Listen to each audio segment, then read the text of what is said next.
I did something dangerous recently. I started a new weekend project, and this project, if I completed it, it would be reasonably big, which is bad. This is very bad. I do not like big projects. I think big projects are dangerous to creative people. Let me explain what I mean. When you're a young creative person, there is normally like some great work that's out there of some kind that appeals to you tremendously. It serves as like a North Star for you. You're fanatical about it. You're like obsessed with it. You're romantically involved with this thing. You love the thing. You love the way the creators made it. Maybe it's like a AAA video game. Maybe it's a TV show. For me, it was like some combination of Lord of the Rings and Avatar: The Last Airbender. And you know, deep down in the belly of your creative soul, that if you were given all of the keys and material resources in the world to make whatever you wanted to make, you would make something similar to those things or informed by those things. Although you probably don't have those resources yet. You probably don't have all of the means in the world to be able to make whatever you want to make. Maybe you think to yourself, I'll do it anyway. Listen to me.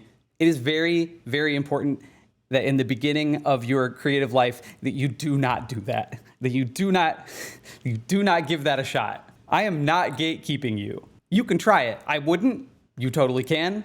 I would not do that. Well, some people do accomplish the big project. Most people don't. And what sucks is that there are a lot of high-profile success stories of people completing the big project. Now, in my world, in making video games, there's a ton of these solo devs building their dream game.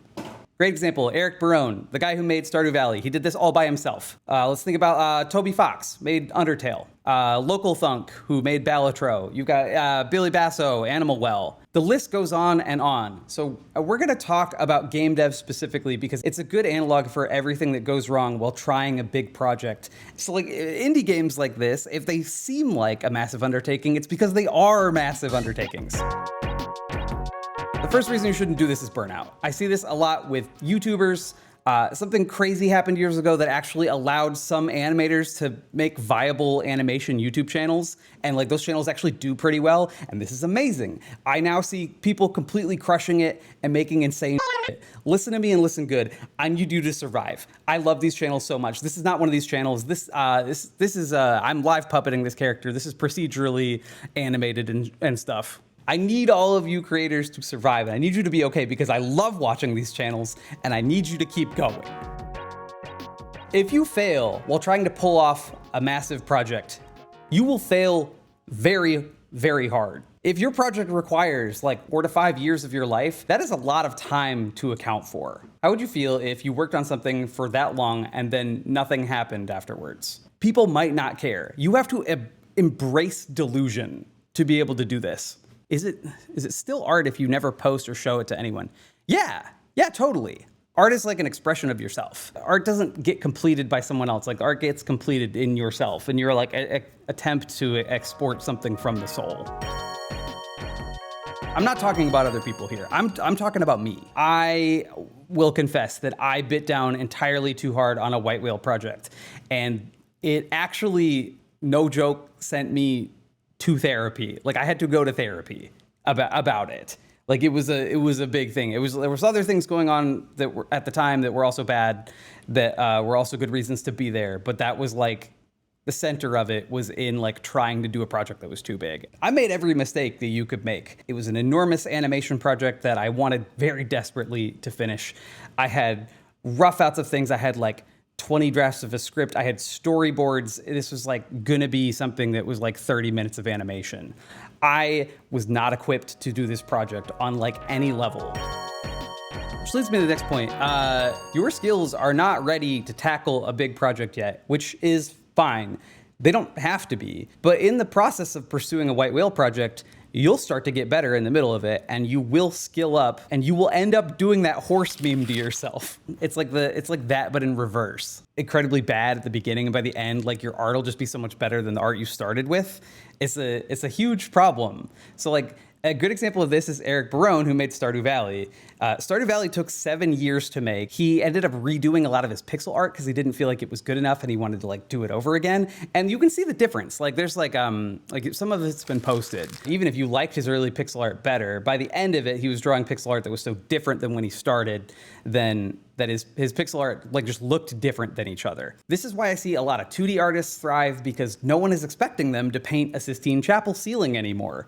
All of my 2D artist friends are just cranking stuff out and going from drawing to drawing to drawing, and then they get really good really fast. And that's like that's how they work. That's how that process goes. And that's kind of my whole point, is like you want to stay short and you want to build your skills. So you want to do as many small projects as you possibly can. If you want to make a game, make like 15 tiny games. Find out how games work. Great example is this. I gotta lean over. Great example over here is Hello Again, which is an upcoming game by my brother Dwight. Dwight like game jammed the shit out of his early game dev career and then got really, really good at making small games, and then eventually got very good to the point where he could take on a larger game project. And then now he has a publisher and he's working on this game that's, I think comes out later this year. But I know better than to put the curse on like trying to project when the game comes out on him. That's a terrible thing to do. I make no promises on behalf of Hello Again.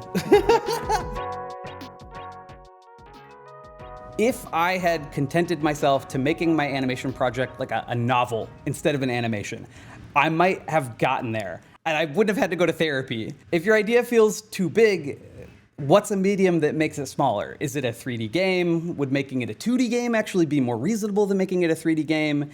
Is it a script for a film? Could that script just be like a novel instead? Is there a way you could get that out there? Example of this was like the Casey Neistat video on this channel that I made of like, I wanted to like make custom assets and give myself the Casey glasses. And I wanted to like ride around my New York City set on an electric board. And I wanted to like make all the animations for that and stuff. And I wanted to go like absolutely sicko mode with it. And then I didn't do that. And it was actually a really good investment in my mental health. It's just like read the script on the camera, like so helpful. This is all predicated on my thoughts about making stuff that's been true for like the last 20 years. The future's so weird, man. I don't know if like vibe coding actually can like make a White Whale project doable or something. Like, I don't know, man. Like, I personally don't vibe code right now. Back to my little weekend project that I talked about at the beginning. I showed it to someone recently and they said something that kind of fried my brain. They said that it was doable. They said that it was like an achievable amount of scope. And in a way, that's like the biggest compliment I think I could receive. That's like the nicest thing anyone's ever said to me, which is like, you could actually finish this. I'm trying to hold this project really lightly. I do not want to break my brain upon the rocks of success or failure. Not again. And I would like to never tell you about it until it's so obvious that this thing is gonna come out and that I'm pregnant with it and I'm in my 3rd trimester and that like everyone's looking around being like, that guy's about to have a baby. And then I will imminently give birth to this little baby project. And at that point, I feel like I can talk to you about it.